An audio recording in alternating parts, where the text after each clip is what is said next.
స్థితిలోకి వెళ్తాడు అనమాట. అంటే భగవంతుని యొక్క తల్లిదండ్రులు కానీ, భగవంతుని యొక్క పెద్దవాళ్ళ కింద కానీ అతను భగవంతుని ఆజ్ఞాపిస్తూ ఉంటాడు అనమాట.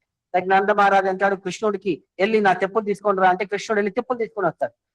యశోదామాత కర్ర చూపించగానే కృష్ణుడు ఒక మూల కొద్ది నేడుస్తూ ఉంటాడు.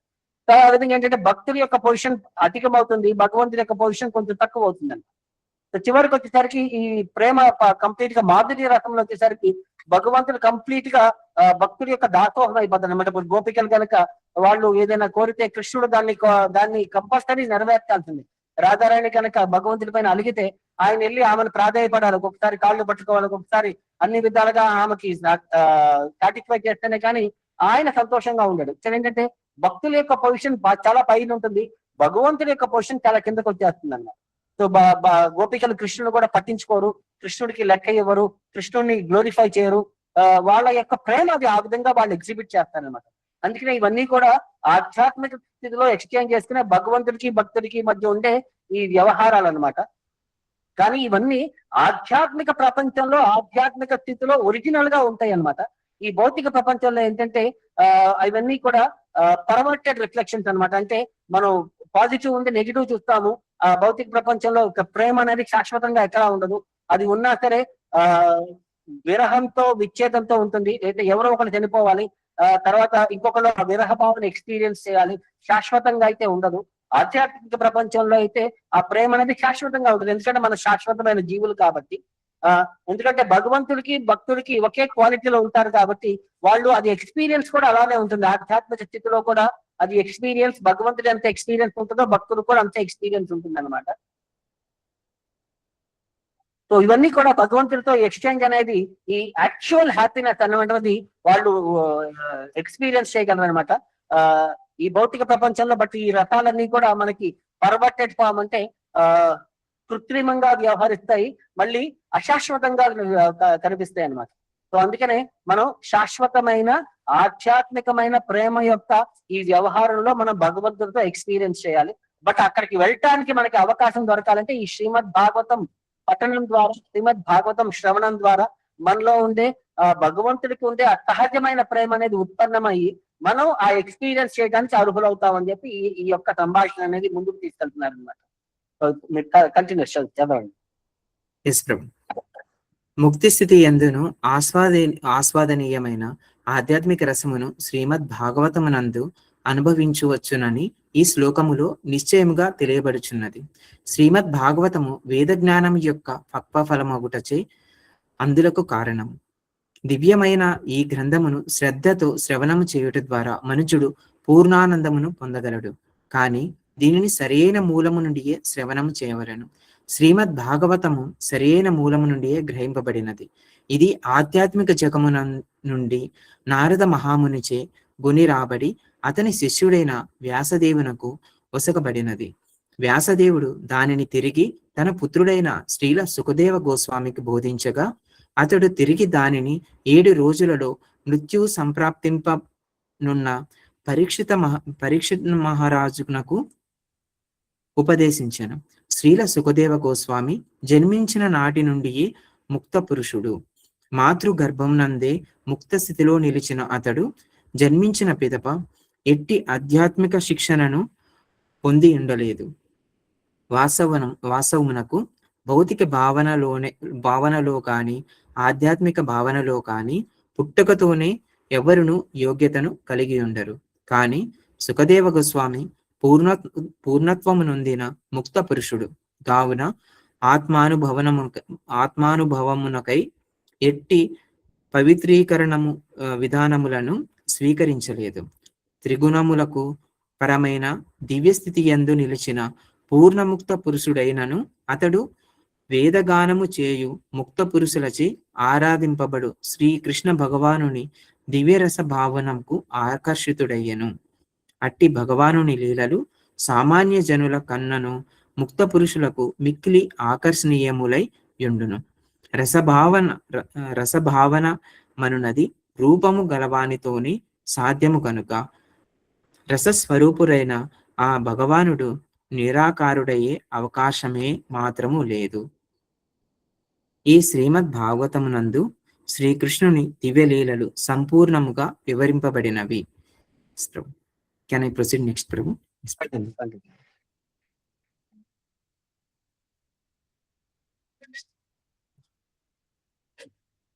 అవన్నీయును శ్రీల సుఖదేవ్ గోస్వామిచే క్రమబద్ధముగా వర్ణింపబడి ఉన్నందున శ్రీమద్ భాగవత విషయములు ముక్తి కాములు కౌశల్య వాంఛితులతే సహా సర్వ జనులకు ప్రీతి ప్రాత్రములై విన్నవి. సంస్కృత భాషలో రామచిలుకకు సుఖమునియు పేరు. పక్వమైన ఫలమును రామచిలుక తన ఎర్రని ముక్కుతో కొద్దిగా కొరికినచో మరింత మధురముగా తయారగును. వేద జ్ఞానము యొక్క పక్వ ఫలమైన శ్రీమద్ భాగవతము సుఖముతో పోల్చబడిన శ్రీల సుఖదేవ గోస్వామి ముఖతః వెలువడినది. విద్వాంసుడైన తన తండ్రి నుండి వినినట్లుగా శ్రీమద్ భాగవతమును ప్రకటింపగలిగినందున నందులకు గాక సర్వజనులు రంజించు రీతిలో దానిని రమ్యముగా ప్రకటింపగలిగిన సామర్థ్యమును కలిగినందులకు ఆయన సుఖముతో పోల్చబడిరి. హరే కృష్ణ ప్రభు. Can I proceed next prize ప్రభు? మనకి సుఖదేవ్ గోస్వామి యొక్క గొప్పతనం, ఆయన ఎలాగ ఈ భాగవతాన్ని విన్నారన్న పాయింట్ పైన ఎక్స్ప్లెయిన్ చేస్తున్నారు అనమాట. సో సుఖముఖాత్ అమృత ద్రవ సంయుతం, ఇది శుకుడి యొక్క నోటి నుంచి ఉద్భవించింది. అందుకనే ఈ పండు అనేది పరిపక్వత స్టేజ్కి వచ్చి అతి మధురంగా ఉందనేది, ఈ మధురం కూడా ఎంతంటే అందరూ కూడా ఆస్వాదించవచ్చు. ప్లస్ ఈ ఫలం కూడా ఈ పర్ఫెక్ట్ స్టేజ్ లో ఉందన్నమాట. అంటే అందరికీ ఆస్వాదీయమైనది, అందరికీ అర్థమయ్యే విధంగా ఉందన్నమాట. సో అన్ని రకాల మనుషులకి, అన్ని రకాల వ్యవస్థల్లో, అన్ని రకాల ఆధ్యాత్మిక స్థితిలో, అన్ని రకాల అండర్స్టాండింగ్ ఉన్న మనుషులకి కూడా ఇది ఈ శ్రీమద్ భాగవతం అనేది వర్తిస్తుంది అనమాట. సో ఇందులో భగవంతుడి యొక్క ఆధ్యాత్మిక లీలలన్నీ వర్ణించబడినాయి అనమాట. ఇంకోటి సుఖదేవ్ గోస్వామి కూడా ఒక సిస్టమాటిక్ నరేషన్ లో వెళ్ళారు. ఇక్కడ ర్యాండమ్ గా మాట్లాడుకుంటూ వెళ్ళారు. ఆయన భగవంతుడి యొక్క తత్వాన్ని మనకి అర్థమయ్యే విధంగా different degrees of understanding, knowledge ని పెంచుకుంటూ సిస్టమాటిక్ గా ప్రజెంట్ చేసుకుంటూ వెళ్ళారన్నమాట.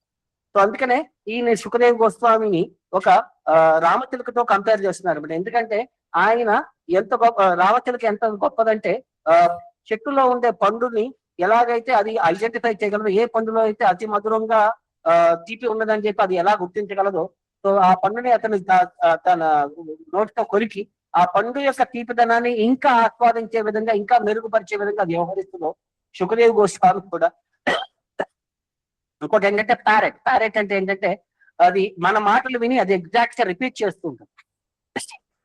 సో సుఖదేవ్ గోస్వామి కూడా అతను ఏదైతే తన తండ్రి ద్వారా విన్నాడో అది కరెక్ట్ గా మన మనుషులకి ఎలా అర్థమయ్యే విధంగా అతను ఎలా చెప్పాలో అతనికి అర్థం తెలిసి దాన్ని అలా వ్యవహరించగలడు అనమాట. అందుకనే ఈయన సుఖదేవ్ గోస్వామి ప్యారెట్ తో వర్ణించబడింది అనమాట. ఇది శ్రీమద్ భాగవతం కూడా ఇంకోటి వచ్చేసరికి వేదాల యొక్క పరిపక్వత చెందిన పండు కాబట్టి, సో దాన్ని మనం ఎలా వినాలయ్యా అంటే శ్రద్ధతో ప్లస్ ఒక ప్రాపర్ సోర్స్ నుంచి వినాలి. ఎలాగైతే బ్రహ్మదేవుడు నారదమునికి చెప్పాడో, నారదముని వ్యాసదేవుడు చెప్పాడో, వ్యాసదేవుడు సుఖదేవ్ గోస్వామికి చెప్పాడు అనమాట ఈ శ్రీమద్ భాగవతం. సో ఆ పరంపరలో కనుక మనం ఈ భాగవతాన్ని శ్రద్ధతో భక్తితో వింటే మన హృదయం యొక్క పరిపూర్ణ కామమైన మనం ఆధ్యాత్మిక రుచిని మనం ఆస్వాదించగలం. ఆ పండు యొక్క ఆధ్యాత్మిక తీపిదనాన్ని మనం ఎక్స్పీరియన్స్ చేయగలం అనమాట. సో అది ఇక్కడ మనకి చెప్పింది. ఇంకోటి మనకి శ్రీమద్ భాగవతం యొక్క గొప్పతనాన్ని మనకి సనాతన గోస్వామి ఒక ప్రేయర్ లో వర్ణిస్తారనమాట. సో ఆయన ఏం చెప్తారయ్యా అంటే సర్వశాస్త్రాబ్ది పీయూష సర్వ వేదైక సత్వల సర్వ సిద్ధాంత రత్నాధ్య సర్వలోకైక దృక్ప్రద. శ్రీమద్ భాగవతం అనేది ఏంటయ్యా అంటే సర్వ వేదాల యొక్క సారాంశమైన, వేదాలన్నీ కూడా ఒక సముద్రం అయితే ఆ వేదాలన్నిటి యొక్క సముద్రాన్ని మనం చిలికితే వచ్చే అమృతం ఈ సర్వశాస్త్రాబ్ది పీయూష అనేది ఈ శ్రీమద్ భాగవతం. సర్వ వేదైక సత్ఫల, అన్ని వేదాల యొక్క ఆధ్యాత్మిక ప్రాథమిక ఫలం అనమాట ఈ శ్రీమద్ భాగవతం. సర్వ వేదైక సత్ఫల సర్వ సిద్ధాంత రత్నాద్య, సర్వ వేదాంతాల యొక్క వేదాంతాల యొక్క ఆ సారాంశాలు ఏదైతే ఉంటాయో దాని యొక్క రత్నాలతో ఒదగిన ఈ శ్రీమద్ భాగవతం అన్నమాట. సర్వలోకైక దృక్పథ. మన మన భౌతిక ప్రపంచంలో ఉండే జనాలందరికీ కూడా ఆధ్యాత్మిక దృష్టిని ప్రదర్శించగలిగేది ఈ శ్రీమద్ భాగవతం అన్నమాట. సర్వ భాగవత ప్రయాణం శ్రీమద్ భాగవతంలో కలి ధ్వాంత ఆదిత్య శ్రీకృష్ణ పరివర్తిత. సో ఇది సర్వ భాగవత ప్రాణం. సర్వ భాగవత వైష్ణవులైన సర్వ భక్తులందరికీ ఇది ప్రాణం అనమాట ఈ శ్రీమద్ భాగవతం. శ్రీమద్ భాగవత ప్రభో, ఇది ఈ శ్రీమద్ భాగవతం అనేది భగవంతుడితో సరిసమానమైంది. కలి ధ్వాంత ఉదితయ ఆదిత్య.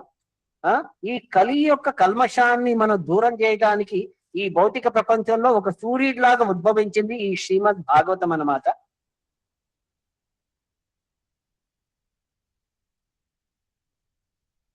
కలి ధ్వాంత ఉదితయ ఆదిత్య శ్రీకృష్ణ పరివర్తిత. ఇది యాక్చువల్లీ మనల్ని శ్రీకృష్ణుడి దగ్గరికి చేర్చగలిగే అంత గొప్ప సాధనం అనమాట ఈ శ్రీమద్ భాగవతం అనమాట. ప్రేమ వృషి ఆకర్షయాతే సర్వదా సర్వసేవాయ శ్రీకృష్ణాయ నమోస్తుమే. ఈ శ్రీమద్ భాగవతంకి మనం నమస్కారాలు ఆఫర్ చేస్తూ ఎవరైతే పరమానంద పాఠాయ, ఎవరైతే శ్రద్ధగా దీన్ని పఠిస్తారో వాళ్ళు ఆధ్యాత్మిక ఆనందాన్ని వాళ్ళు ఆస్వాదిస్తారు. ప్రేమ వర్షి ఆకర్షాయ ప్రేమ వర్షి అక్షరాయతే. ఇందులో ఉండే ప్రతి అక్షరం కూడా మనకి భగవంతుడి యొక్క ప్రేమని వర్షిస్తూ ఉంటుంది అన్నమాట చదివే వాళ్ళ పైన. సర్వదా సర్వసేవ్యాయ, మనం ఎప్పుడూ కూడా అందరికీ సేవ చేయడానికి మనం రెడీగా ఉండాలి. శ్రీకృష్ణాయ నమోస్తుతే, ఇది శ్రీకృష్ణుడి యొక్క ఒక గొప్ప అవతారం కింద దీన్ని వర్ణించబడింది అనమాట. మదేక బంధో మత్సంగిన్ మద్గుణో మద్గురో. ఓ శ్రీమద్ భాగవతం, నువ్వు నాకు ఏకైక ఫ్రెండ్వి, నువ్వు నాకు ఏకైక స్నేహితుడివి, నువ్వు నాకు ఏకైక సాంగత్యం ఇచ్చే బెస్ట్ పర్సనాలిటీవి. మద్గురోహో, నువ్వు నాకు ఆధ్యాత్మిక గురువువి. మన్ మహాధనః, నువ్వు నా యొక్క గొప్ప ఆధ్యాత్మిక ధనానివి. మన్ నిస్తారక మద్భాగ్య మదానంద నమోస్తుతే. నువ్వు నన్ను ఈ భౌతిక ప్రపంచం నుంచి నిస్తరించడానికి, అంటే నన్ను డెలివర్ చేయడానికి ఉండే ఒక గొప్ప అవకాశాన్ని నువ్వు నాకు మహాభాగ్యానివి, నువ్వు మహా ఆనందానివి, నీకు నా నమస్కారాలు ఆఫర్ చేస్తున్నాను. అసాధు సాధుతా ధాయిన్ అతి నీచోచ్చ తాకర హానా పుష్య కదాచిన్ మాం ప్రేమ్నా హృత్ కంఠయో స్పృహ.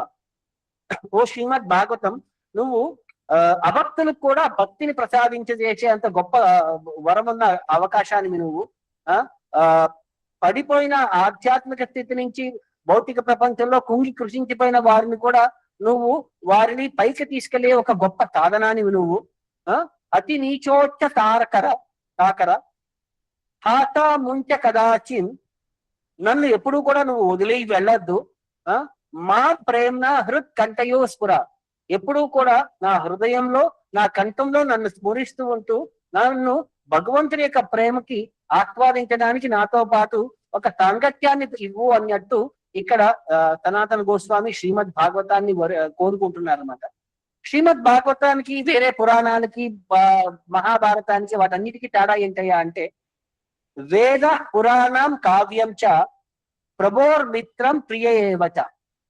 మనకి వేదాలు పురాణాలు కావ్యాలన్నీ కూడా ఎలా రచించబడినాయా అంటే, వేదాలు ఒక ప్రభువు లాగా, ఒక మాస్టర్ లాగా మనల్ని ఉద్దేశిస్తాయి. పురాణాలు ఒక ఫ్రెండ్ లాగా మనల్ని ఉద్దేశిస్తాయి అన్నమాట. కావ్యాలు అవన్నీ కూడా మనని ఒక ప్రేయసిని వర్ణించినట్టు ఉద్దేశిస్తాయి అన్నమాట. బోధయంతి ఇతి హి ప్రాహు త్రివిధ భాగవతం పునః. బట్ శ్రీమద్ భాగవతం కూడా ఈ మూడింటిని కొన్ని చోట్ల మనల్ని ఒక మాస్టర్ లాగా ఆదేశిస్తాయి, కొన్ని చోట్ల మనల్ని ఒక ఫ్రెండ్ లాగా మనతో వ్యవహరిస్తాయి, కొన్ని చోట్ల ఒక ప్రేయసికి ప్రేయుడు ఎలాగైతే కోరుకుంటాడో, ఎలాగైతే బుద్ధ చెబుతుంటాడో అలాగా మనకి శ్రీమద్ భాగవతం అనేది ఈ 3 రకాలుగా మనల్ని ఆధ్యాత్మిక తత్వాన్ని మనకి బోధిస్తూ ఉంటాయి అనమాట. ఒక మాస్టర్ లాగా, ఒక ఫ్రెండ్ లాగా, ఒక లవర్ లాగా. ఇది శ్రీమద్ భాగవతం యొక్క గొప్పతనం. చదవండి నెక్స్ట్. అనుకువతో శ్రవణము చేయుటకు శ్రద్ధావంతుడగు శ్రోత శీఘ్రమే భౌతిక జగములోని వికృత రసభావములకు పరమైన దివ్య ఆధ్యాత్మిక రసములను ఆస్వాదించగలిగిన రీతిలో శ్రీల సుఖదేవ గోస్వామి ముఖతః ఈ శ్రీమద్ భాగవతము ప్రసాదింపబడెను. కాని ఈ పక్వ ఫలము అత్యున్నతమైన కృష్ణలోకము నుండి హఠాత్తుగా నేలరాలలేదు. పైగా అది అతి జాగ్రత్తగా ఎటువంటి మార్పులు గాని చేర్పులు గాని లేకుండా దివ్యమైన గురు శిష్య పరంపరలో భూమికి చేరినది. పరంపరలో లేనటువంటి కొందరు మూర్ఖజనులు అత్యంత దివ్యరసమైన రాసలీలను అవగతము చేసుకొనుటకు యత్నించుచు గొప్ప తప్పిదమ్మును గావింతురు. దివ్య ఫలమైన శ్రీమద్ భాగవతమును అతి నేర్పుగా క్రమమైన ఆధ్యాత్మికానుభవ స్థాయిల ద్వారా అందజేసిన శ్రీల సుఖదేవ గోస్వామిని అనుసరింపకుండా అట్టివారు గొప్ప తప్పును చేసిన వారగుదురు. కనుక భాగవత విషయములో నిష్ఠాతుడైన సుఖదేవ గోస్వామి వంటి మహాత్ముని అనుసరించుచు శ్రీమద్ భాగవతం యొక్క దివ్యస్థితిని తెలియుట సర్వులకు అత్యంత అవసరము. భవిష్యత్తులో కూడా శ్రీమద్ భాగవతమును శ్రీల సుఖదేవ గోస్వామి యొక్క ప్రతినిధి వంటి వారిని నుండి మనర్చుకొలవననే భాగవత సంప్రదాయములోని ఈ గురు శిష్య పరంపర విధానము ఉపదేశించుచున్నది. భాగవత ప్రవచనము పేరున అక్రమముగా ధనార్జనము చేయునటువంటి వాడు ఏనాడును శ్రీ సుఖదేవ గోస్వామికి ప్రతినిధి కాజాలడు. జీవనార్థమును సంపాదించుటయే అట్టివాని లక్ష్యము కావున అట్టివారి ఉపన్యాసములను ఎవ్వరును శ్రవణము చేయరాదు. అట్టివారు సాధారణముగా ఈ గంభీర విషయము యొక్క క్రమానుగతి అవగాహననున్నది లేకుండా అతి గుహ్యములైన విషయములలోనికి నేరుగా చొచ్చుకొని పోవుదురు. మూర్ఖజనులు అపార్థం చేసుకొను రాసలీల విషయము పైననే వారు చర్చలు గావింతురు. కొందరు వాటిని అధర్మమని వర్ణింపగా మరికొందరు తమ మూర్ఖ వ్యాఖ్యానములచే వాటిని కప్పిపుచ్చ యత్నింతురు. అట్టి వారెన్నడును శ్రీ సుఖదేవ గోస్వామి యొక్క అడుగు జాడలను అనుసరింపబలనటి కోరికను కలిగి ఉండరు. కనుక రసజ్ఞానమును ఆస్వాదించగోరు శ్రద్ధావంతుడైన వాడు శ్రీమద్ భాగవత సందేశమును గురు శిష్య పరంపరలో శ్రీ సుఖదేవ గోస్వామి నుండి గ్రహించవలెను. ఆయన శ్రీమద్ భాగవతమును ఆది నుండి క్రమముగా వర్ణించనే గాని ఆధ్యాత్మిక జ్ఞాన శూన్యులైన వారిని పరచుకొరుటకు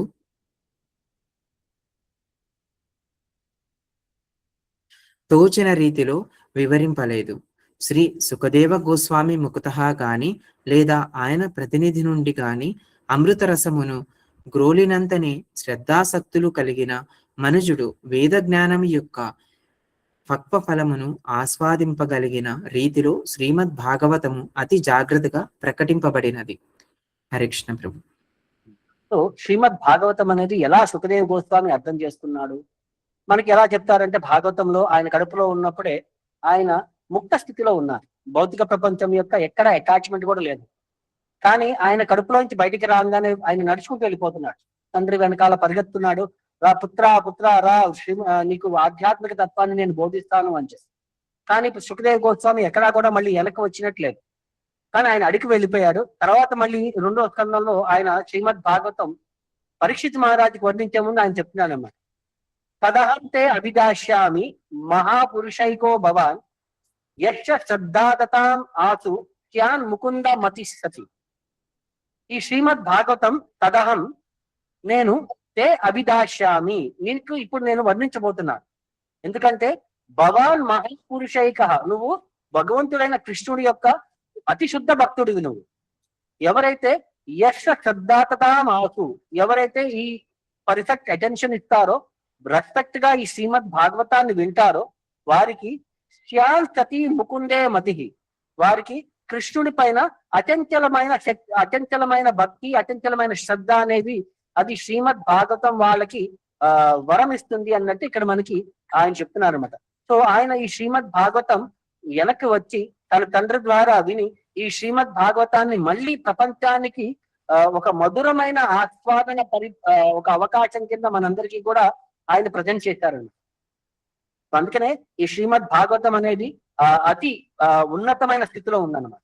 కానీ ఈ శ్రీమద్ భాగవతం అందరికీ అర్థమవుతుందా అంటే దీనికి చైతన్య చరితామృతాలో ఒక శ్లోకం ఉంది. చైతన్య మహాప్రభు కోట్ చేస్తారన్నమాట ఈ శ్లోకాన్ని. అందులో శివుడు ఈ శ్లోకాన్ని వర్ణిస్తున్నాడు అనమాట. అహం వేద్మి శుకో వేత్తి వ్యాసో వేత్తి నా వేత్తివా భక్త్యా భాగవతం గ్రాహ్య నా బుద్ధయ నా చటీకయ. సో ఇక్కడ శివుడు ఏమంటున్నాడే అంటే నాకు భాగవతం తెలుసు, శుకదేవ్ గోస్వామి ఆయనకి భాగవతం తెలుసు, వ్యాసుడికి భాగవతం తెలియకపోవచ్చు, తెలిసి ఉండకపోవచ్చు, తెలిసి ఉండకపోవచ్చు. సో భక్త్యా భాగవతం గ్రాహ్య, ఈ శ్రీమద్ భాగవతం అనేది భక్తితో మాత్రమే ఒకళ్ళు అర్థం చేసుకోగలరు. నా బుద్ధయ నా చటీకయ, వారికి అద్భుతమైన బుద్ధి ఉండొచ్చు, లేకపోతే ఎన్నో విధాలుగైన కామెంటరీ చదివి ఉండొచ్చు, కానీ వాళ్ళకి శ్రీమద్ భాగవతం అర్థం కాదు. అంటే ఇక్కడ మనం ఎలా అర్థం చేసుకోవాలి? మరి శివుడు ఏమంటున్నాడు, నాకు తెలుసు భాగవతం, మరి శుకదేవ్ గోస్వామికి తెలుసు, వ్యాసదేవుడికి తెలిసి ఉండకపోవచ్చు అని అంటే వ్యాసదేవుడే మరి రచించిన శ్రీమద్ భాగవతం, మరి వ్యాసదేవుడికి ఎలా తెలిసి ఉండకపోవచ్చు అంటే వ్యాస అనేది మనం తెలుసుకోవాలి ఏంటయ్యా అంటే ఒక పోస్ట్ అనేది.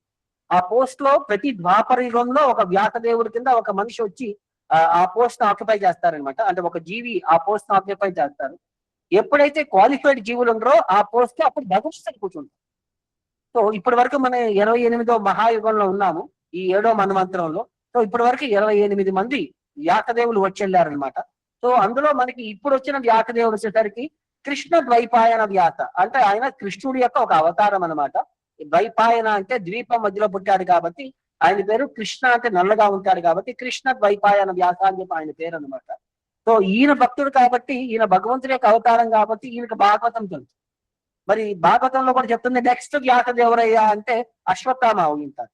సో అశ్వత్థామకు మరి భాగవతం యొక్క ఆ తత్వం అర్థమవుతుందయ్యా అంటే అతను రాస్తాడు, కానీ ఆ భాగవతం యొక్క అంతర్గత తత్వం అనేది అతనికి అర్థం కాకపోయి ఉండొచ్చు అని చెప్పి, ఇది ఎందుకు వచ్చిందయ్యా ఈ శ్లోకం అనేది మనకి ఒక చిన్న కథ చెప్తారు. దానికి ఏంటయ్యా అంటే మనకి 1000 సంవత్సరాల క్రితం శ్రీధర స్వామి అని చెప్పి ఒక గొప్ప భక్తుడు ఉండేవాడు అనమాట. శ్రీమద్ భాగవతం యొక్క మొదటి కామెంటేటర్ అనమాట ఆయన. సో ఆయన శ్రీమద్ భాగవతాన్ని కామెంటరీ ఇచ్చినప్పుడు ఆయన అప్పుడు ఈ వారణాసిలో ఉండేవారు అనమాట. అక్కడ ఉండే మాయావతులందరినీ కూడా ఈ శ్రీమద్ భాగవతం పఠించడానికి ఆయన ఎంకరేజ్ చేసేవారు. కానీ మాయావాదీస్ ఎప్పుడు కూడా శ్రీమద్ భాగవతాన్ని ఒప్పుకోరు, ఎందుకంటే శంకరాచార్య భాగవతం పైన కామెంటరీ చెప్పలేదు కాబట్టి వాళ్ళందరికీ భాగవతం అనేది ఒక సింపుల్ సబ్జెక్ట్, అందుకనే శంకరాచార్య ముట్టుకోలేదు కాబట్టి ఇది మనకి వర్తించదు అని చెప్పి వాళ్ళు ఆలోచించేవారు. సో ఈయన వాళ్ళందరినీ ఎంకరేజ్ చేసేవారు అనమాట, భగవంతుడి యొక్క ప్రేమను మీరు ఆస్వాదించాలంటే భాగవతం చదవాలి అని చెప్పి. సో వాళ్ళకి ఈ శ్రీధర స్వామికి వాగ్వివాదం జరిగేది. చివరికి ఏమి డెసిషన్కి వచ్చారయ్యా అంటే వాళ్ళ యొక్క తత్వమైన సబ్జెక్టులన్నీ కూడా కాశీ విశ్వేశ్వరుని ముందు పెడతారు. ఈయన కూడా ఈ శ్రీమద్ భాగవతం యొక్క కామెంటరీని తీసుకొచ్చి కాశీ విశ్వేశ్వరుని ముందు పెట్టి రాత్రి ఆయన ఏం డెసిషన్ తీసుకొని తెల్లవారుజామున ఏదైతే ఇంప్లిమెంట్ చేస్తారో దాన్ని అందరూ కూడా దాన్ని తూచా తప్పకుండా పాటిస్తామని చెప్పి ఒక కమిట్మెంట్ తీసుకుంటారనమాట. సో వాళ్ళ యొక్క శాస్త్రాలన్నీ తీసుకొచ్చి కాశీ విశ్వనాథ్ ముందు పెడతారు. ఈయన యొక్క శ్రీమద్ భాగవతం యొక్క కామెంటరీని కూడా తీసుకొచ్చి కాశీ విశ్వనాథ్ ముందు పెట్టినప్పుడు కాశీ విశ్వనాథుడు ఏం చేస్తాడంటే వాళ్ళ యొక్క పుస్తకాలన్నీ కూడా చించి పీలికలు చేసేసి పారేస్తాడు. ఈ శ్రీమద్ భాగవతాన్ని మాత్రం ఆయన కౌగలించుకొని దాని మొదటి పేజీ పైన ఆయన ఈ శ్లోకం రాస్తారనమాట. అహం వేత్ని శుకో వేత్తి వ్యాస వేత్తిన వేత్తివా భక్త్యా భాగవతం గ్రాహ్య నా బుద్ధయ నా టీకయ సర్వం శ్రీధరం వేత్తి నరసింహ ప్రసాదత. నాకు భాగవతం తెలుసు, శుకదేవ్ గోస్వామికి భాగవతం తెలుసు, వ్యాసదేవుడికి తెలిసి ఉండకపోవచ్చు. భక్తితో మాత్రమే శ్రీమద్ భాగవతాన్ని నువ్వు అర్థం చేసుకోగలవు. ఈ బుద్ధితో నువ్వే ఎక్కువ కామెంటరీలు చదివి నువ్వు శ్రీమద్ భాగవతాన్ని నువ్వు అర్థం చేసుకోలేవు. కానీ సకలం శ్రీధరం వ్యక్తి అన్ని కూడా శ్రీధరుడికి అన్ని తెలుసు, ఎందుకంటే నరసింహ ప్రసాదత, నరసింహ స్వామి కృప వల్ల శ్రీధర స్వామికి శ్రీమద్ భాగవతం యొక్క అన్ని అంతర్గత విషయాలన్నీ రహస్యాలన్నీ కూడా ఆయన బాగా అర్థం చేసుకున్నాడు కాబట్టి శ్రీమద్ భాగవతం ఆయన పరిపూర్ణంగా అది పర్ఫెక్ట్ నిదర్శనం ఆయన యొక్క కామెంటరీ అని చెప్పి అక్కడ ఈ శ్లోకాన్ని రాశారు. దాన్ని చైతన్య మహాప్రభు కోట్ చేశారు. దానికి ఈ భక్తి సిద్ధార్థ మహారాజ్ ఒక చోట ఎక్స్ప్లెయిన్ చేశారనమాట, ఎలా వచ్చింది శ్రీమద్ భాగవతం ఈ శ్లోకం అనేది అది తెస్తూ. సో ఎంత గొప్పది ఈ ఆధ్యాత్మిక తత్వం, ఎంత శ్రేష్టమైనది ఈ శ్రీమద్ భాగవతం అనేది మనకి 2వ స్కందంలో 8వ అధ్యాయంలో పరీక్షిత్ మహారాజు శ్రీమద్ భాగవతం యొక్క గొప్పతనాన్ని అర్థం చేసుకోవడానికి ఆయన మళ్ళీ ప్రశ్నిస్తాడన్న, ఏతత్ వేదితం ఇచ్చామి తత్వం తత్వ విదాంబర. సో నేను ఇది తెలుసుకోవాలనుకుంటున్నాను. ఏదత్ వేదితం ఇచ్చామి, ఈ శ్రీమద్ భాగవతం యొక్క గొప్పతనాన్ని నేను తెలుసుకోవాలనుకుంటున్నాను. తత్వం తత్వ విధామత, ఎందుకంటే ఈ ఆధ్యాత్మిక తత్వంలో అర్థం చేసుకోగలిగిన సామర్థ్యం నీకు మాత్రమే ఉంది. భగవంతుడి యొక్క తత్వం నువ్వు పరిపూర్ణంగా అర్థం చేసుకున్నావు. హరే అద్భుత వీర్యచ్చ, ఇంకో ఏముందయ్యా అంటే కృష్ణుడైన హరి ఆయన యొక్క అద్భుత వీర్యచ్చ, ఆయన యొక్క అద్భుతమైన లీలలన్నీ కూడా ఇందులో నిమగ్నమై ఉన్నాయి. కథ అంటే కృష్ణుడి యొక్క కథ, కృష్ణుడి యొక్క జీవితం యొక్క ఆయన చేసిన లీల, ఆయన చేసిన యొక్క కథ అంతా కూడా ఈ శ్రీమద్ భాగవతంలో వర్ణించబడన్నమాట. లోక సుమంగళ, ఎవరైతే ఈ శ్రద్ధగా వింటారో వారికి ఈ మంగళప్రదమైన ఆశీర్వాదం అనేది ఈ లోకంలో ఉండే అన్ని జనులకి కూడా ఇది వర్తిస్తుంది అని చెప్తున్నాడు అన్నమాట. సో మళ్ళీ ఫర్దర్ ఆయన అడుగుతున్నాడు, కథయస్వ మహాభాగ యథాహం అఖిలాత్మని. సో దీన్ని మాకు అందరికీ కూడా కథయశ్వ, దీన్ని శ్రీమద్ భాగవతాన్ని మాకు వర్ణించండి యథాతథంగా. ఎందుకంటే అహం అఖిలాత్మని, నేను నా మనస్సుని భగవంతుడి పైన కేంద్రీకరించాలి అని అంటే ఆ శ్రీమద్ భాగవతాన్ని మీరు శ్రద్ధగా దాన్ని వర్ణించండి. కృష్ణే నివేశయ నిత్తంగం మనస్తక్షే కలేవరం. సో కృష్ణుడైన అఖిలాత్మని, ప్రతి ఒక్కరి జీవిలో ఉండే పరమాత్మ కింద ఉన్న కృష్ణుడి యొక్క అఖిలాత్మని, కృష్ణుడి యొక్క ఈ నిస్తంగం, ఈ భౌతిక ప్రపంచం భౌతిక గుణాల యొక్క సాంగత్యం నుంచి నన్ను దూరం చేయగలిగేంత కెపాసిటీ. తక్షే కలేవరం, ఈ భౌతిక శరీరాన్ని నేను వదిలేయడానికి దానికి ఒక గొప్ప అవకాశం ఈ శ్రీమద్ భాగవతం యొక్క వర్ణన. అంత గొప్పగా వర్ణించండి అని చెప్తాడనమాట. తర్వాత మళ్ళీ శ్రీమద్ భాగవతాన్ని గ్లోరిఫై చేస్తూ ఏమంటాడంటే, శృణ్మత శ్రద్ధ నిత్యం గ్రణతశ్చ స్వకేచితం కాలేన నా అతి దీర్ఘేన భగవాన్ విశతే హృది. ఎవరైతే శ్రద్ధగా ఈ శ్రీమద్ భాగవతాన్ని వింటారో, శృణ్మత శ్రద్ధయా నిత్యం అంటే ఇది ఎక్కడ కూడా 7 రోజుల్లో భాగవత సప్తాహం చెప్పట్లేదు.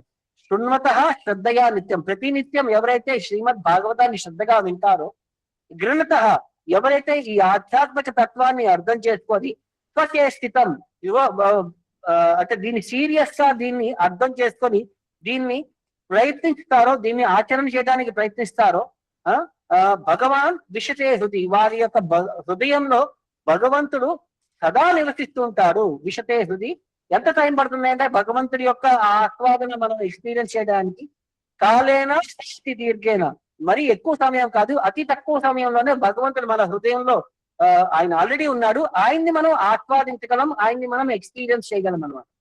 సో ఎలా ఉంటుందయ్యా అంటే భగవంతుడి యొక్క ఈ శ్రీమద్ భాగవతం పఠనం వింటే ఎలా ఉంటుందయ్యా, మన హృదయం ఎలా క్లీన్ అవుతుందయ్యా అంటే, ప్రవిష్ట కర్ణరంధ్రేణ త్వానం భవ సరోరుహం దునోతి శమలం కృష్ణ సలిలస్య యథాశరం.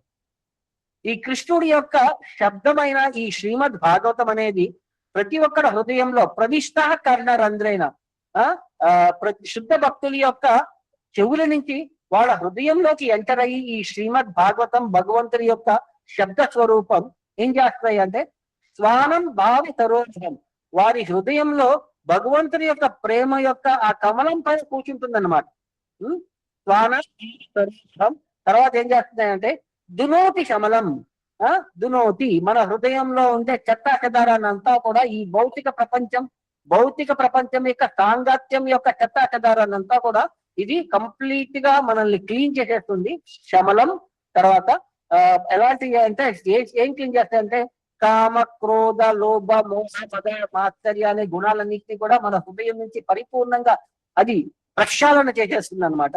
తర్వాత సలిలస్య యథాశరం, ఎలాగైతే మంచి నీళ్లు వచ్చి చెడ్డ నీళ్ళని ఎలాగైతే ప్యూరిఫై చేస్తాయో అలాగే ఈ శరత్కాలంలో వచ్చే వర్షాలు వర్షాకాలంలో ఉండే వర్షం యొక్క ఆ చెడు నీళ్ళని ఎలాగైతే క్లీన్ చేసేసి మంచి నీటి స్థితికి తీసుకొస్తాయో అలాగే ఈ శ్రీమద్ భాగవతం అనేది మన హృదయంలో ఉండే చెత్తాచెదారాలన్నింటినీ క్లీన్ చేసి మనల్ని ఆధ్యాత్మిక స్థితికి తీసుకొచ్చి మనల్ని భగవంతుడి యొక్క ఆ కథని ఆస్వాదించే విధంగా మనల్ని ఆ స్థితిలో మనల్ని ప్రదర్శిస్తాయి అన్నమాట ఈ శ్రీమద్ భాగవతం.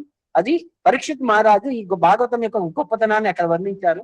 సో అలాగే సుఖదేవ్ గోస్వామి ఈ శ్రీమద్ భాగవతాన్ని ఆయన అర్థం చేసుకొని ఆయన మనందరికీ అర్థమయ్యే విధంగా ఆస్వాదించే విధంగా మనలందరికీ ప్రదర్శించారన్నమాట ఈ శ్రీమద్ భాగవతం. అది ఈ భాగవతం యొక్క గొప్పతనం అని చెప్పి ఇక్కడ ఈ శ్లోకంలో ఇలా వర్ణించబడింది. సో ఇది ఈ 3వ శ్లోకం యొక్క మనకి వివరణ. ఎవరికైనా ఏమైనా ప్రశ్నలు ఉంటే అడగచ్చు. హరే కృష్ణ. భక్తులకు ఏమైనా సందేహాలు ఉంటే దయచేసి హ్యాండ్ రైజ్ చేయగలరు.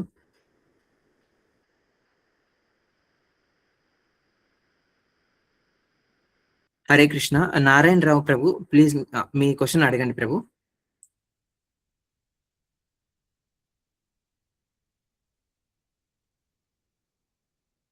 ఓకే, హరే కృష్ణ. పాత్ర వెంకటేశ్వర ప్రభు, మీ క్వశ్చన్ అడగండి ప్రభు.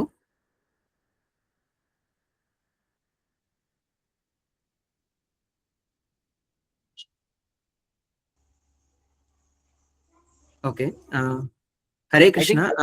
ఎస్ మీరు ప్రభు, వాళ్ళని అన్మ్యూట్. ఎస్ ప్రభు, అన్మ్యూట్ చేయాలి.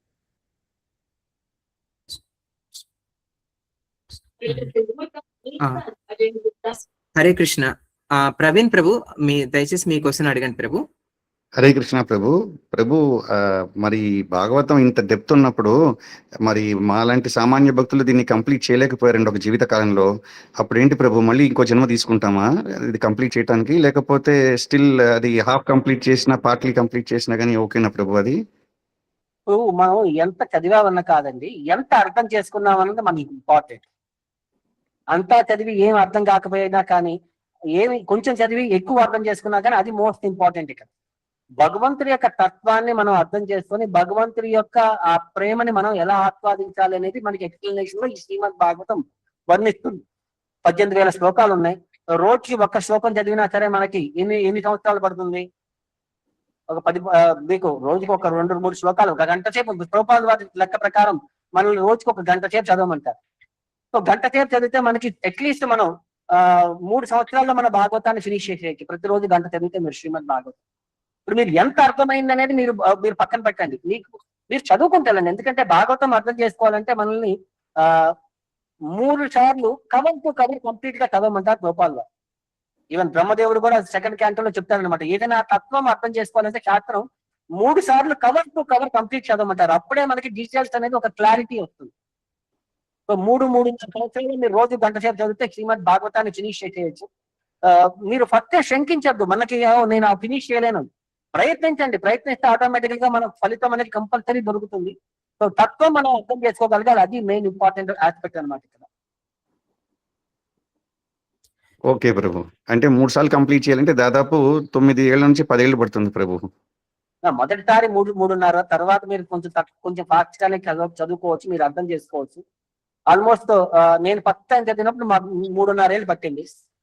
రెండోసారి చదివినప్పుడు సంవత్సరం 3 నెలలు పట్టింది. మూడోసారి చదివినప్పుడు సంవత్సరంలోనే అయిపోయింది నాకు భాగవతం.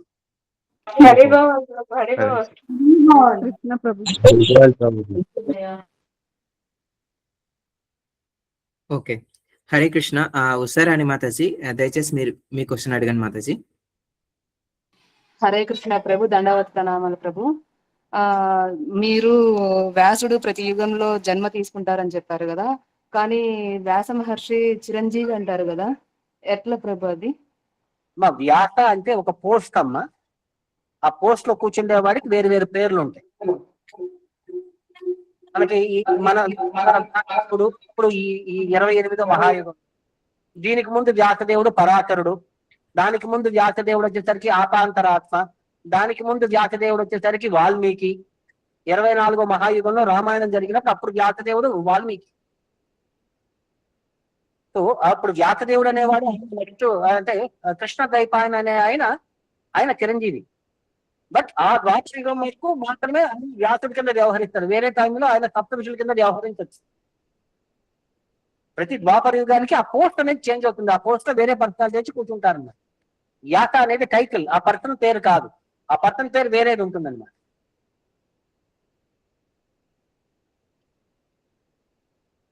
అర్థమైందమ్మా?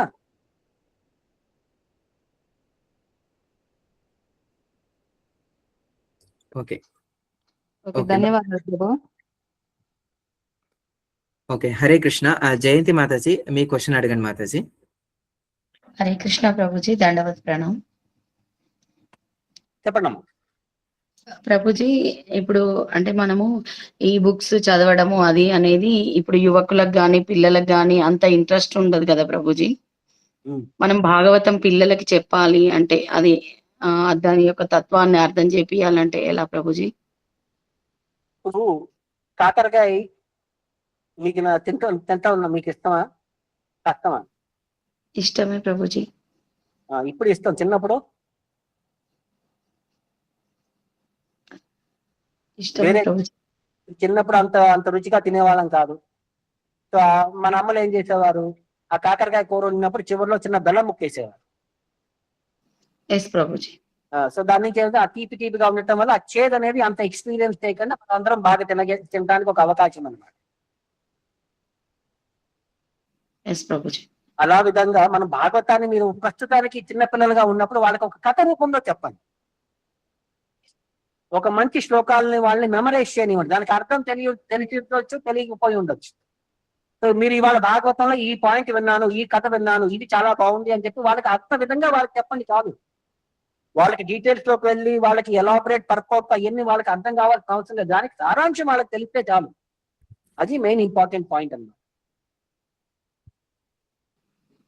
వాళ్ళకి అవగాహన పెరిగే కొద్దీ వాళ్ళకి మనం ఆ రుచి అలవాటు చేస్తే వాళ్ళు పెద్ద అయిన తర్వాత ఆటోమేటికల్ గా దానికి వాళ్ళు ఎడిక్ట్ అవుతారన్నమాట.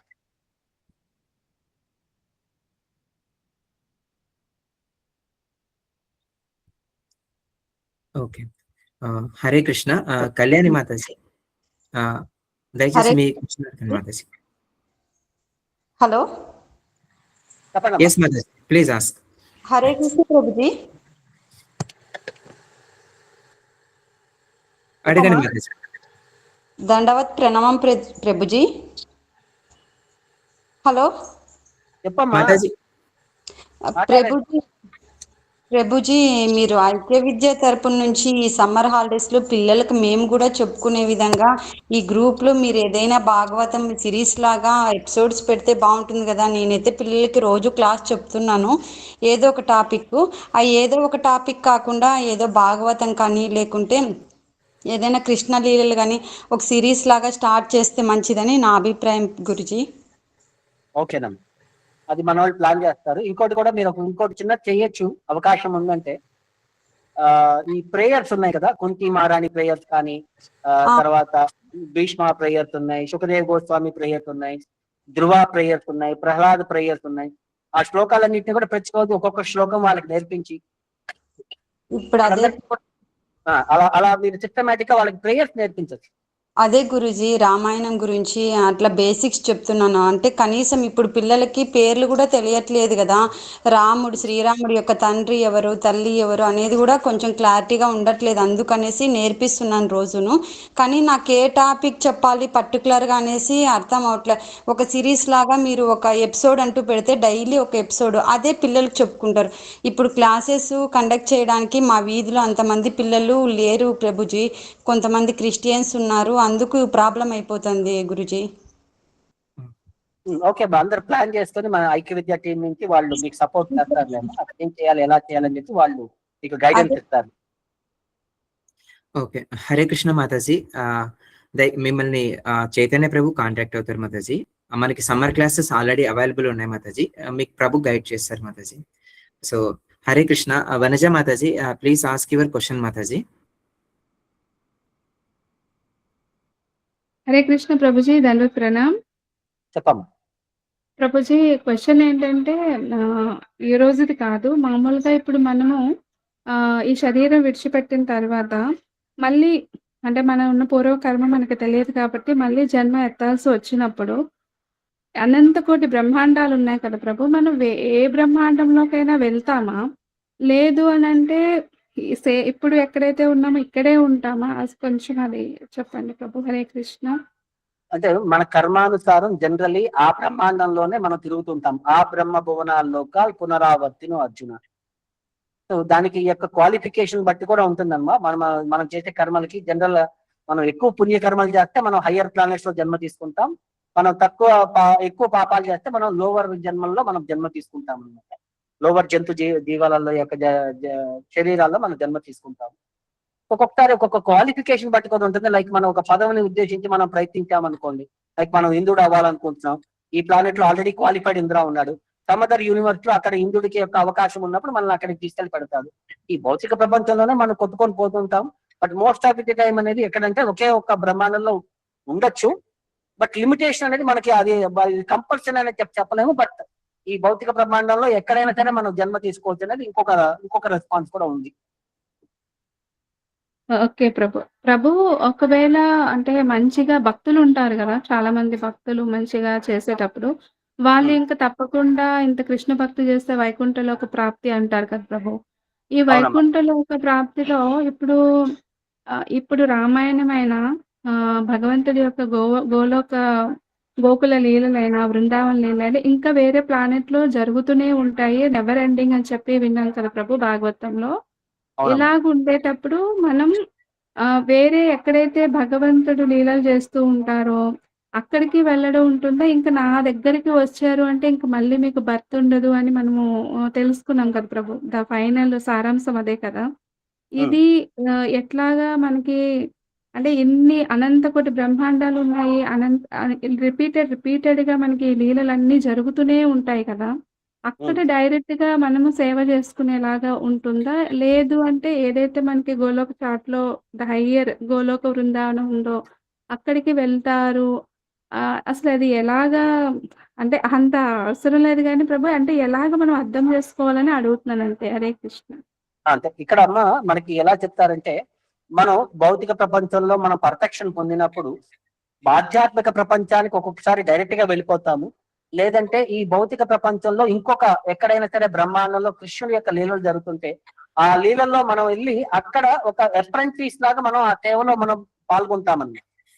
సో అక్కడ అప్రెంటిస్ లాగా పాల్గొని అది పర్ఫెక్షన్ పొందిన తర్వాత అక్కడి నుంచి మళ్ళీ ఆధ్యాత్మిక ప్రపంచానికి వెళ్తామని చెప్పి కూడా చెప్పబడింది.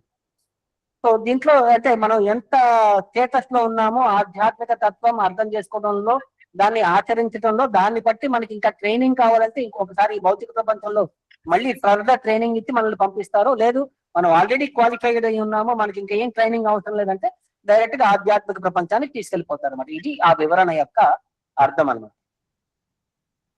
థ్యాంక్ యూ ప్రభు. ధన్యవాదాలు. హరే కృష్ణ. ఓకే. హరే కృష్ణ ప్రభు. Can I take last 2 questions Prabhu? Okay. Hare Krishna. Krishnaveni Mataji me question అడగండి మాతాజీ. హరే కృష్ణ ప్రభు. థ్యాంక్ యూ ప్రభు. ప్రభు శ్రీధర్ స్వామి గురించి చెప్పారు కదా ప్రభు, చాలా బాగా చెప్పారు. మాకు ఈ విధంగా పూర్వ ఆచార్యుల గురించి ఇలా చెప్తే చాలా బాగుంటుంది ప్రభు. ఎందుకంటే మీరు చాలా లోతుగా చెప్తున్నారు, బాగుంది. మరొకటి ఏంటంటే మనం భగవద్గీత భాగవతం చదివేటప్పుడు శ్రీధర్ స్వామి వారు ఇలా రాశారు, ఇలా చెప్పారు అనేసి చాలా చోట్ల మనకి వస్తూ ఉంటుంది. కానీ మన గురు పరంపర లిస్ట్ లో చూస్తే శ్రీధర్ స్వామి వారు లేరు. మీరేమో ఫస్ట్ భాష్యం ఆయనే రాశారు అని చెప్తూ ఉన్నారు కదా ప్రభు. మన 32 ఆచార్య లిస్ట్ లో మాత్రం అతనైతే లేరు. అంటే మన సాంప్రదాయం కదా, గౌడీ సాంప్రదాయం కదా, వేరే సాంప్రదాయం చెందిన వారు అతను. కృష్ణస్వామి సాంప్రదాయం నుంచి అమ్మా శ్రీధర్ స్వామి. అందుకని చెప్పి మన సాంప్రదాయంలో ఆయన పేరు రాదు. కానీ చైతన్య మహాప్రభు శ్రీధర్ స్వామి యొక్క ఆ భాగవతం యొక్క కామెంటరీ చదివేవారని చెప్పి మన చైతన్య చరితామృతాలో రెఫరెన్స్ వస్తుంది. ప్రభుపాదుల వారు కూడా ట్రాన్స్లేట్ చేసేటప్పుడు భాగవతాన్ని శ్రీధర్ స్వామి వారి యొక్క ట్రాన్స్లేషన్ ని బేస్ చేసి తీసుకున్నారు. మన గౌడీయ సిద్ధాంతంలో బలదేవ విద్యాభూషణం, విశ్వనాథ్ చక్రవర్తి వారి యొక్క ట్రాన్స్లేషన్ తీసుకున్నారు. జీవగోస్వామి వారి యొక్క ట్రాన్స్లేషన్స్ తీసుకున్నారు.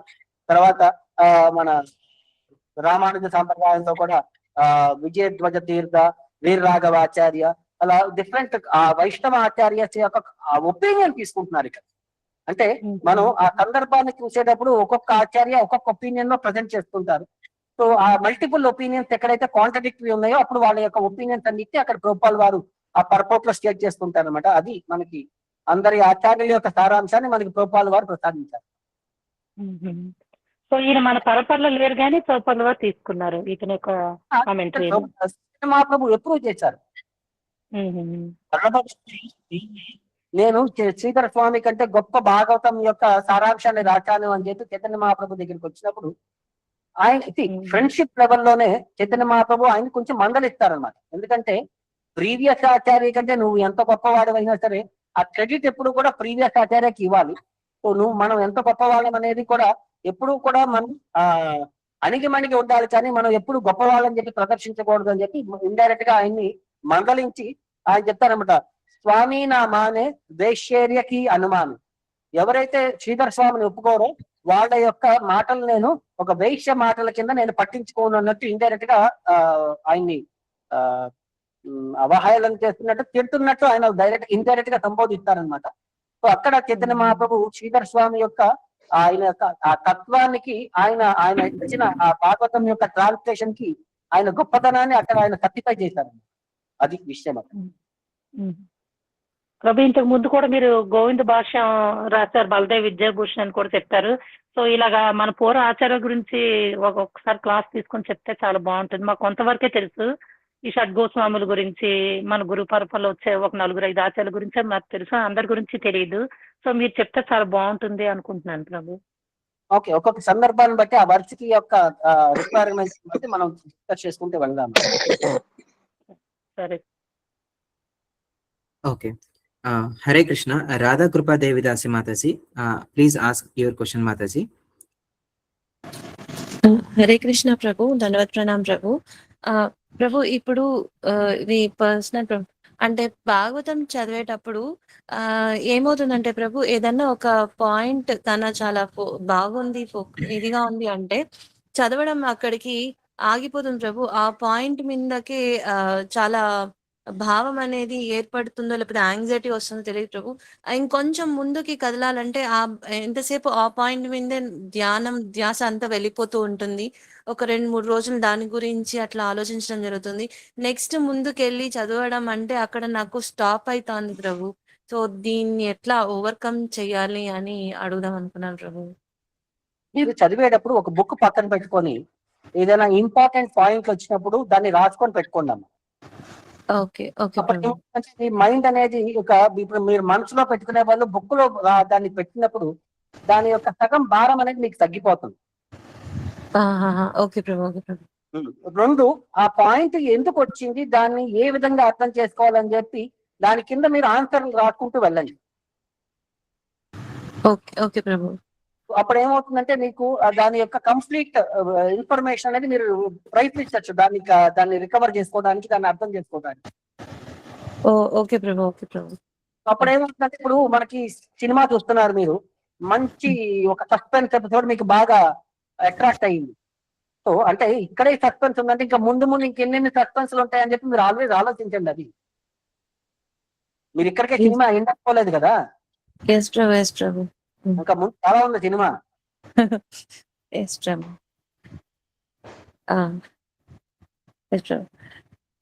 చాలా బాగా చెప్పారు ప్రభు. టిప్ అయితే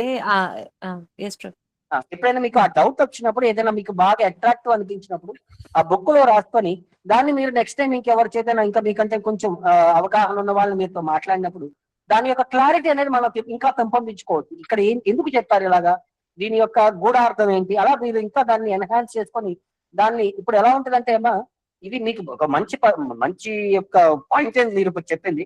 ఎందుకంటే ఒక్కొక్క పాయింట్ మనల్ని ఎలా ఉంటుందంటే మన ఆ హృదయానికి అత్తుకుంటాయి అనమాట ఆ పాయింట్. సో అది మీకు కంప్లీట్ మీకు చాలా క్లోజ్ అనిపిస్తుంది ఆ సందర్భంలో, ఆ సిచ్యువేషన్ మీ మైండ్ లో ఏదైతే రన్ అవుతుందో ఈ పాయింట్ మీకు పర్ఫెక్ట్ ఆన్సర్ అనిపిస్తుంది అన్నమాట. అట్లీస్ట్ మీకు 2-3 రోజులు కృష్ణుడి యొక్క ఆస్వాదన ఈ విధంగా మీకు భాగవతం ద్వారా వస్తుందంటే అది మంచి అవకాశమే. దాన్ని మీరు మెయింటైన్ చేసుకోండి. దాన్ని కృష్ణుడి యొక్క మెర్సీ మీ వైపు ఉందని చెప్పి మీరు అర్థం చేసుకోండి. Thank you so much Prabhu. Thank you. Point like ball కింద కొడితే ఎలా అయితే ఎగురుతుందో అట్లా అనిపించేస్తుంది ప్రభు. ఆ పాయింట్ నుంచి బయటికి రాలేకపోతున్నాను, పక్కకి వెళ్ళలేకపోతున్నాను. సో మళ్ళీ నాకు ఇంకొకసారి తీసి చదవాలని అనిపించదు, అదే పాయింట్ రీకాల్ అవుతూనింది. సో ఇది ఏం చేయాలి అని అర్థం కాలేదు. దానివల్ల నా భాగవతం వెళ్ళడం ముందుకి స్లో అయిపోతా ఉందన్నమాట. మీరు బాగా మంచి టిప్ చెప్పారు ప్రభు నాకు. ఎందుకంటే ఒక్కొక్కసారి కొన్ని పాయింట్లు మాకు అర్థం కావమ్మా. ఎందుకంటే మనం ఉండే ఆ ఫ్రేమ్ ఆఫ్ మైండ్ లో ఆ పాయింట్ ఆ టైంలో మనకు అర్థం కావట్లేదు. అందుకని చెప్పి ఒక్కొక్కసారి ఏంటంటే రిలాక్స్ అయిపోయి మళ్ళీ ఒక ఫ్రెష్ మైండ్ లో మనం వచ్చి కూర్చున్నప్పుడు అప్పుడు గంట సేపు కూర్చున్నా ఏం అర్థం కానిది నెక్స్ట్ టైం వచ్చి కూర్చున్నప్పుడు 5 నిమిషాల క్లియారిటీ వచ్చారు. ఎందుకనంటే ఆ పర్టికులర్ టైంలో మన మైండ్ లో ఇంకోటి ఏదో సబ్జెక్ట్ రన్ అవుతాం ఉండటం వల్ల ఆ క్లారిటీ అనేది మనం మిస్ అవుతూ ఉంటాం. ఎస్ ప్రభు. ప్లస్ ఇంకోటి మనం సిన్సియర్ గా మనం కనుక ప్రయత్నిస్తే మనకి భగవంతుడు, గురువులు దాని యొక్క వివరణ అనేది మనకి ఎవరో ఒకరి ద్వారా దానికి మనకి ఎక్స్ప్లెయిన్ చేపిస్తారు. ఓకే ప్రభు, థ్యాంక్ యూ సో మచ్ ప్రభు. ఓకేనా, హరే కృష్ణ. హరే కృష్ణ ప్రభు. Can I take one last question ప్రభు? ఇంకా ఉన్నారా క్వశ్చన్లు? ఎస్ ప్రభు, ఇంకా 2 మెంబర్స్ ఉన్నారు ప్రభు. ఒక్క క్వశ్చన్. ఓకే. హరే కృష్ణ. లోకేష్ ప్రభు, దయచేసి మీ క్వశ్చన్ అడగండి ప్రభు. హరే కృష్ణ ప్రభుజీ, దండవత్ ప్రణామం ప్రభుజీ. భాగవతం చదువుతాము మామూలుగా, దాన్ని మీరు ఆచరణ అన్నారు, అంటే ఆచరణ అంటే ఏం చేయాలి? ఇప్పుడు భాగవతంలో మీరు ఒకటి చదివారు, కృష్ణుడిని సదా చూస్తున్నారు. సో కృష్ణుడు ఎప్పుడు నేను ఎల్లప్పుడూ ధ్యానం చేయాలంటే ఏం చేయాలి? కృష్ణుడు ఎప్పుడు నా మనసులో ఉండాలంటే ఏం చేయాలి? ఆయన్ని గురించి లీలలో అది ఇంటూ నామం చేస్తూ నామం జపం చేయడం, భక్తుల సంగతి ఆ శ్లోకాలు మీరు మెమరైజ్ చేసుకొని దాన్ని ఎప్పుడు పాటల విధంగా ఆ శ్లోకాలను మీరు పాడుకుంటున్నా, భాగవతం యొక్క ఆ పాయింట్లు మీరు ఎప్పుడు మనసులో నెమరేసుకుంటూ ఉంటున్నా, అవి ఆ నిత్యస్మరణ అనేది మనకి ఆటోమేటిక్ గా పాసిబుల్ అవుతుంది అన్నమాట. అట్లా ఈ విధంగా ఆచరణ. ఎప్పుడు కూడా భగవంతుడి సాన్నిహిత్యంలో ఉండాలి అని అంటే భాగవతాన్ని మనం ఎప్పుడు చదువుతూ ఆ పాయింట్లు మనం ఇప్పుడు మీరు పొద్దున ఇప్పుడు ఈ గంట సేపు విన్నారు మీరు భాగవతం, రోజు మొత్తంలో కూడా ఈ భాగవతం నేను నా జీవితంలో ఎలా ఇంప్లిమెంట్ చేయొచ్చు అని చెప్పి ఆలోచించండి. ఇప్పుడు మీరు సుఖదేవి గోస్వామి నోటి నుంచి వచ్చిన ఈ పండు ఎంత మధురంగా ఉంది. ఇప్పుడు చిలక కొట్టిన పండు అని అంటారు. తిన్నారా? ఎప్పుడైనా తిన్నారా చిలక కొట్టిన జామ పండు?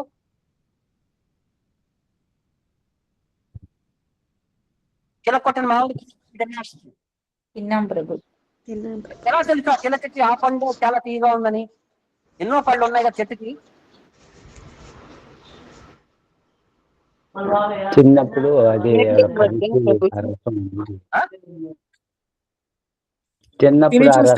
తెలుస్తుంది ఆ రుచి అనేది ముందు ఎలా తెలుసు ఆ పండుకి మాత్రమే స్వీట్నెస్ ఎక్కువ ఉంటుంది అని చెప్పి చిలకకి ఎలా తెలుసు?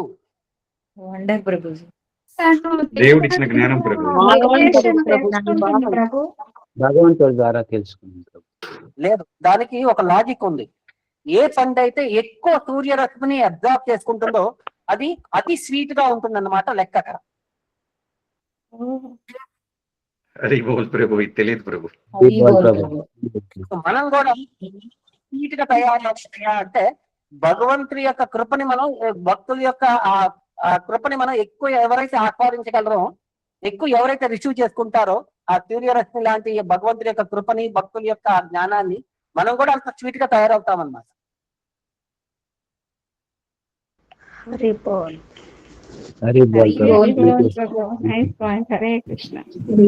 ఇంకోసారి చెప్పండి ప్రభుజీ. అంటే ఏ చిలకకి ఏ పండు అంత తీయగా ఉంటుందని చెప్పి దానికి ఎలా అర్థమవుతుంది అంటే, ఏ పండుకైతే ఎక్కువ సూర్యరశ్మి వస్తుందో అది ఎక్కువ స్వీట్ గా తయారవుతుంది అన్నమాట. సో మనం కూడా ఎప్పుడైతే భగవంతుడి యొక్క కృపని, భగవంతుడి యొక్క భక్తుల యొక్క కృపని ఎక్కువ మనం రిసీవ్ చేసుకుంటామో మనలో కూడా స్వీట్నెస్ అనేది ఆటోమేటిక్ గా పెరుగుతుంది. సో అలాంటి భక్తుల ద్వారా మనం ఈ భాగవతం, భగవంతుడి యొక్క కథను మనం వింటే ఆ స్వీట్నెస్ అనేది మనం కూడా ఆస్వాదించవచ్చు. శుద్ధ భక్తుల యొక్క లక్షణం అదనమాట. హరే కృష్ణ. ఓకే ప్రభుజీ, హరే కృష్ణ. ఓకే, హరే కృష్ణ ప్రభు. థ్యాంక్స్ ఫర్ ఎన్లైటింగ్ us ప్రభు. సో కైండ్లీ క్లోజ్ ప్రభు. హరే కృష్ణ ప్రభు. హరే కృష్ణ ప్రభు. హరే కృష్ణ ప్రభుజీ. హరే కృష్ణ ప్రభు. ధన్యవాదాలు. హరే కృష్ణ. హరే కృష్ణ ప్రభుజీ. హరే కృష్ణ ప్రభుజీ. కృష్ణ ప్రభు, దండవత్ ప్రణామం.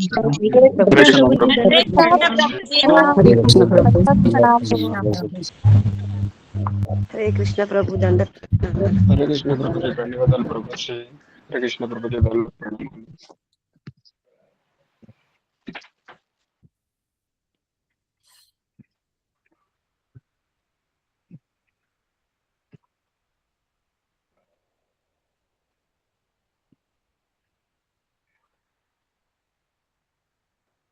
హరే కృష్ణ